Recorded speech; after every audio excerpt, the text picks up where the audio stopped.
तमाम दोस्तों को मेहर अली की तरफ से अस्सलामु अलैकुम। आप देख रहे हैं कदीम दास्तान यूट्यूब चैनल। अल्लाह पाक तमाम दोस्तों पर अपनी रहमत के दरवाज़े खोल दे, आमीन। रबी बिन सुलेमान रहमतुल्लाह अलैह फरमाते हैं, हज के लिए जा रहा था, मेरे साथ मेरे साथी भी थे। जब हम कूफा पहुँचे तो वहाँ मैं ज़रूरियात सफ़र ख़रीदने के लिए बाज़ारों में घूम रहा था कि देखा एक वीरान सी जगह में एक खच्चर मरा हुआ था और एक औरत जिसके कपड़े बहुत पुराने वो सीधा से थे, चाकू लिए हुए उसके गोश्त के टुकड़े काट काट कर एक ज़ंबील में रख रही थी। मुझे ये ख्याल हुआ कि ये मुर्दा गोश्त लिए जा रही है, इस पर भरोसा हरगिज़ नहीं करना चाहिए। शायद ये औरत लोगों को यही पकाकर खिलाती हो। सो मैं चुपके से उसके पीछे हो लिया, इस तरह के वो मुझे ना देखे। दोस्तों, रबी बिन सुलेमान रहमतुल्लाह अलैह मज़ीद फरमाते हैं कि वो औरत एक बड़े मकान में पहुंची जिसका दरवाज़ा भी ऊंचा था। उसने जाकर दरवाज़ा खटखटाया, अंदर से आवाज़ आई, कौन है? उसने कहा, खोलो, मैं बदहाल हूँ। दरवाज़ा खोला गया और घर में 4 लड़कियां नज़र आईं जिनके चेहरे से बदहाली और मुसीबत के आसार ज़ाहिर हो रहे थे। वो औरत अंदर आ गई और ज़ंबील उन लड़कियों के सामने रख दी। दरवाज़े से झांक रहा था, मैंने देखा अंदर से घर बिल्कुल बर्बाद और खाली था। उस औरत ने रोते हुए लड़कियों से कहा, इसको पका लो और अल्लाह का शुक्र अदा करो। वो लड़कियां गोश्त काट काट कर उसको आग पर भूनने लगीं। मुझे बहुत तकलीफ़ हुई। मैंने बाहर से आवाज़ दी, अल्लाह की बंदी, अल्लाह के वास्ते इसको ना खा। वो कहने लगी, तू कौन है? मैंने कहा, मैं एक परदेसी आदमी हूँ। उसने जवाब दिया, तो हमसे क्या चाहता है? मज़ीद कहने लगी कि 3 साल से ना हमारा कोई मुअय्यन और ना कोई मददगार है, तो क्या चाहता है? मैंने कहा, मजूसियों के एक फ़िरका के सिवा मुर्दार का खाना किसी मज़हब में जायज़ नहीं। कहने लगी, हम ख़ानदान नबूवत के शरीफ सैयद हैं। इन लड़कियों का बाप बड़ा शरीफ आदमी था, वो अपने ही जैसों से इनका निकाह करना चाहता था, लेकिन नौबत ना आई, उसका इंतकाल हो गया। जो तरका उसने छोड़ा था वो सब ख़त्म हो गया। हमें मालूम है कि मुर्दार खाना जायज़ नहीं, इज़्तिरार में जायज़ होता है। हमारा 4 दिन का फाका है। रबी बिन सुलेमान रहमतुल्लाह अलैह फरमाते हैं कि इनके हालात सुनकर मैं बेचैन हो गया और अपने साथियों से आकर कहा, मेरा तो हज का इरादा नहीं रहा। सब ने समझाया लेकिन मैंने किसी की ना सुनी। मैंने अपने कपड़े और एहराम की चादरें और जो सामान मेरे साथ था वो सब लिया और साथ ही नकद 600 दिरहम भी थे, वो भी लिए और उनमें से 100 दिरहम का आटा ख़रीदा और बाकी दिरहम आटे में छुपाकर उस बुढ़ैया के घर पहुंचा। ये सब सामान और आटा वगैरह उसको दे दिया। उसने शुक्रिया अदा किया और कहने लगी, ए इब्ने सुलेमान, अल्लाह तेरे अगले पिछले गुनाह माफ़ करे और तुझे हज का सवाब अता करे और अपनी जन्नत में तुझे जगह अता फरमाए और ऐसा बदल अता फरमाए जो तुझे भी ज़ाहिर हो जाए।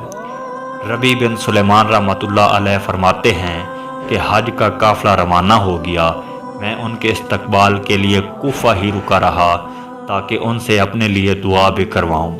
जब हुजाज का एक काफ़िला मेरी आँखों के सामने से गुज़रा तो मुझे अपने हज से महरूम रह जाने पर बहुत अफसोस हुआ और रंज से मेरे आंसू निकल आए। जब मैं उनसे मिला तो मैंने कहा, अल्लाह ताला तुम्हारा हज कबूल करे और तुम्हारे अखराजात का तुम्हें बदला अता फरमाए। उनमें से एक ने कहा कि ये कैसी दुआ है? मैंने कहा, उस शख्स की दुआ जो दरवाज़ा तक की हाज़िरी से महरूम हो।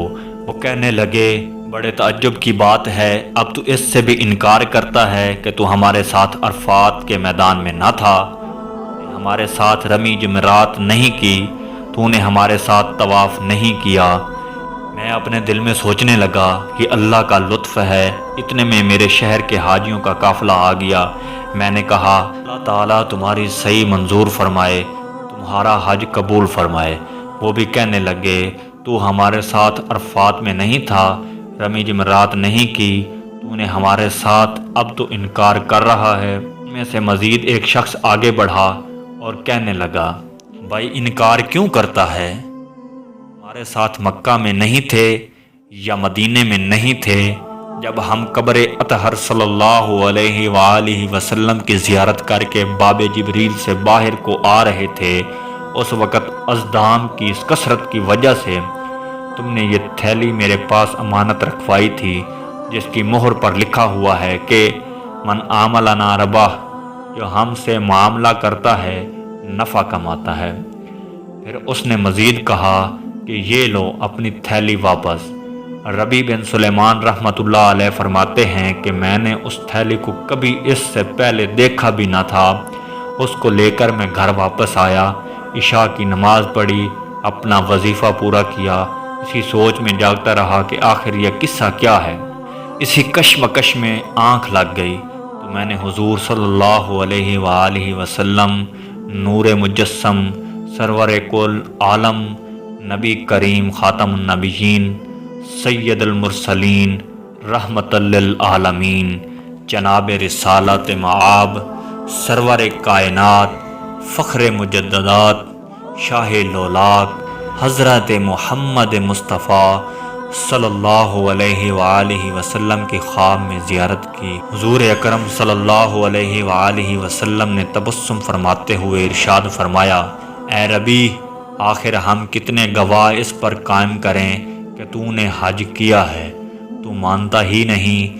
بات یہ ہے کہ جب تو نے اس عورت پر جو میری اولاد میں سے تھی خرچ کیا اور اپنے حج کا ارادہ ملتوی کیا تو اللہ نے اس کا نعم البدل تجھے عطا فرمایا۔ اللہ نے ایک فرشتہ تیری صورت بنا کر اس کو حکم دیا کہ وہ قیامت تک ہر سال تیری طرف سے حج کیا کرے، اور دنیا میں تجھے یہ عوض دیا کہ 600 درہم کے بدلے 600 دینار اشرفیاں عطا کی۔ ربیع بن سلیمان رحمۃ اللہ علیہ فرماتے ہیں کہ جب میں سو کر اٹھا تو اس تھیلی کو کھول کر دیکھا تو اس میں 600 اشرفیاں موجود تھیں۔ سبحان اللہ۔ امید کرتا ہوں کہ آپ کو میری ویڈیو پسند آئی ہوگی۔